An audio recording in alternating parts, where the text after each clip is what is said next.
Namaste students, myself Sunil Kumar from the Department of Computer Science. We are continuing our third session based on the chapter 10 inheritance, and today's our topic is types of inheritance, virtual base classes, abstract base classes, then constructors and destructors in derived classes. So we'll move to our session now. In the last session, we discussed about the visibility mode. There are mainly three visibility modes. One is a private, public and protected. The private data of the base class cannot be inherited. Normally, the private data of the base class cannot be inherited. And if we use the public inheritance, if the inheritance is done in public mode, the public members of the base class become public in derived classes. Protected members of the base class will become protected in derived classes. Whenever if you are going to derive the class as private or private inheritance, public and protected member of the base class will become private members of the derived classes. And last one is protected inheritance. In case of protected inheritance, public and protected member of the base class became protected member of the derived classes. This is what we discussed in the last session, and also here the table also describes the same. And today we are moving to main topic, that is types of inheritance. Types of inheritance. Based on the relationship, inheritance can be classified into 5 forms, or there are 5 types of inheritance. The first one is single inheritance, multi-level inheritance, multiple inheritance, hierarchical inheritance, and last one is hybrid inheritance. First here we are moving to single inheritance. Single inheritance is the process of creating a new class from existing class or existing base class. That is known as single inheritance. From the single base class, we are going to derive new derived classes. It is a very common inheritance that class is derived from the base class. From the base class, one base class, we are going to derive a new class. A new class is created from existing class. The data members of the base class are data members and member functions of the derived class. When you are going to derive the classes like this, the data members of the base class will be the data members of derived classes. Here is one example and syntax. See here, base class and derived class. Class A is the base class, class B is the derived class.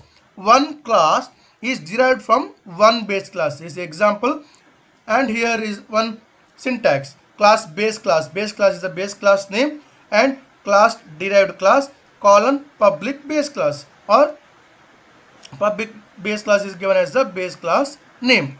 So here this is single inheritance. Based on the single inheritance, you have to write the program. That is important. One program should be written based on the single inheritance. I am not going to explain the program here. Later session we are going to explain the program when I am explaining the lab programs. Next is multi-level inheritance. Derivation of a class from another derived class is called multi-level inheritance. A class is created from one base class. A class is derived from one base class. That derived class acts as the base class for one more derived class. Remember, a class is derived from one base class, and that derived class is act as the base class for one more derived class. Here is example: class A, B and C. Class A is the base class. From that class we are going to derive the new class B. We are going to derive the new class B from the base class A, and from the B we are going to derive a new class C. So this is the multi-level inheritance. In this figure, class A is the base class for class B, and class B is the base class for class C. The class B provides a link for inheritance between the class A and C. So if you want to inherit the data from class A to C, B is the link. That link is known as intermediate base classes. The B is intermediate base class. Here is the syntax, general syntax. Class A, one class is created. Then class B, public A. Class B, public A. From the class A, we are going to derive the class B. The next one is class C. Class C is derived from class B. So that is class A, B, C, or base class, derived class 1, derived class 2. So here first level inheritance and second level inheritance. So it is a multi-level inheritance. The next one is multiple inheritance. In case of multiple inheritance, a class can be derived from more than one base class. More than one base class, we are going to derive a class. From the more than one base class, we are going to derive a class that is known as multiple inheritance. See here, class A and class B is base classes. From that two base classes, I am going to derive the new class, that is C. Here one more example is a class base 1 and base 2. Base 1 and base 2 is the two base classes. From that base class, I am going to derive a new class. That newly created class is known as derived class. The derived class will have the features of both classes, base 1 and base 2. Here is the general syntax. Class A is a class A base class. One more class, class B, that is also base class. And you can see the class derived. Class derived class, colon, public A, comma, private B. I told it is possible to derive multiple classes. It is possible to derive a class from multiple base class. Whenever multiple base class is there, means you have to put comma and you have to separate that one. So public A, private B. So from two base classes, we are going to derive the class derived class. Here next one is hierarchical inheritance. It is the opposite of multiple inheritance. Number of classes are derived from a single base class. Number of classes are derived from a single base class is known as hierarchical inheritance. In hierarchical model, exhibit the top-down approach by breaking up a complex class into simpler classes. So it is a top-down approach, means a big class is divided into smaller classes, or complex class is divided into or categorized into simpler classes. See here, base class 1, from the one base class, we are going to derive the three derived classes. Here class derived class 1, derived class 2 and derived class 3. So multiple derived classes can be derived from the single base class. Here hierarchical inheritance example, class base, that is a base class, and next one is a class derived 1. Class derived 1 is also derived from the base class. If you see the class derived 2, that also derived from the base class.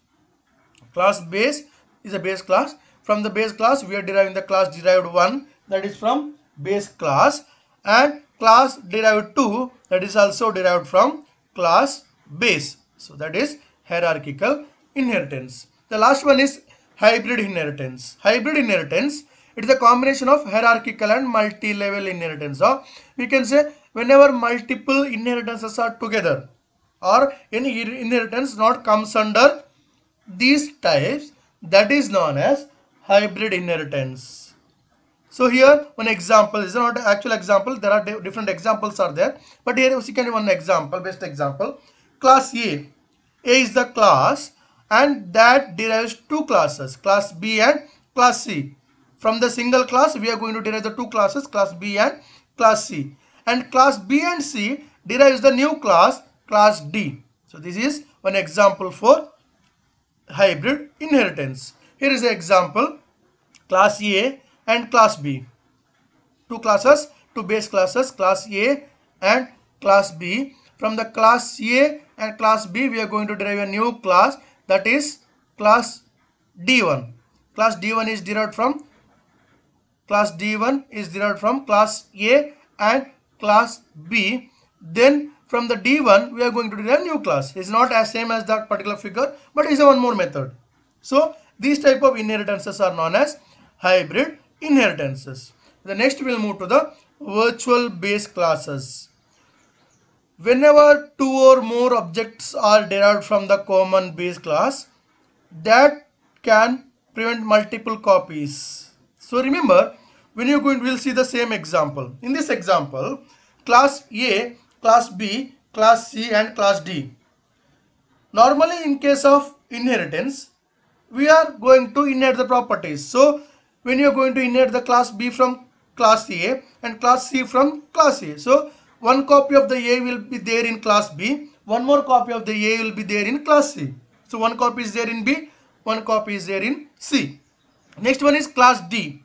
So if you use the class D, one copy of the class A will be present in through the class D, one more copy will be stored off in class D through the class C. So means we can link the class A by two ways. One is through the class B we can go reach the class A, or through the class D we can reach the class A. So whenever if you use this type of programming, the compiler will get complicated. Which way class D should reach class A? Which way the class D should reach class A? So this problem we can solve by using the virtual base classes. So normally class A copy will be there in class B, class A copy will be there in class C. Copies of class A is there in A, B and A is there in C. So when you're going to inherit the properties to the class D, two copies of class A will be present in class D. Two copies or multiple copies. To prevent the multiple copies of class A in class D, we are using virtual base classes. So whenever by using the virtual base class, we can prevent the multiple copies of the base class. Multiple copies of base class, that this base class we can make as a virtual.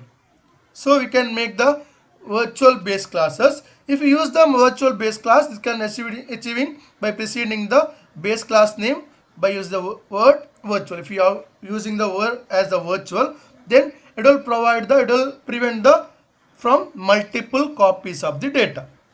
So here is an example, class A and class B. Class A is the base class, class B is a class derived from class A. Class B is derived from the class A. The next class C also derived from the class A. So two classes derived from class B and C derived from class A. So two copies will be there in class D. So to avoid the two copies, we are using the virtual. So here class D is derived from public B and public C. So two copies will be there in D. To avoid the multiple copies, we are using the virtual. Virtual is a keyword that will stop the multiple copies, that will prevent the multiple copies of the data. The next, constructors and destructors in derived classes. First, base class constructor is invoked, then derived class constructor. In case of destructor, derived class destructor will be destroyed first, then base class constructor. So here, whenever if you want to use the constructors for base class, we should use constructor in derived class. Remember, whenever if you want to write the constructor for base class and destructor for base class, we should use constructor for derived classes and constructor for destructor for derived classes. Whenever if you are going to declare the object of the derived classes, first it will invoke the base class constructor, then it is going to call the derived class constructor. Remember, first constructor is constructed in the base class, then derived class constructor will be constructed.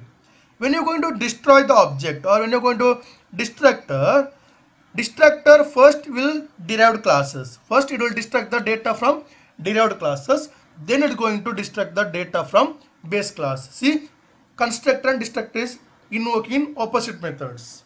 First base class, then derived class. Constructor first, base class, then derived class constructor will be invoked. When you are going to destroy, first derived class derived class data will be destroyed, then base class data will be destroyed. That is the difference between the constructors and destructors in derived classes. And last one is abstract class. An abstract class is the class that is not used to create the object. Means if you use any class as abstract class, that will prevent from creating the object. It's not possible to create the object for the abstract classes. So normally the abstract class is designed to only act as the base class.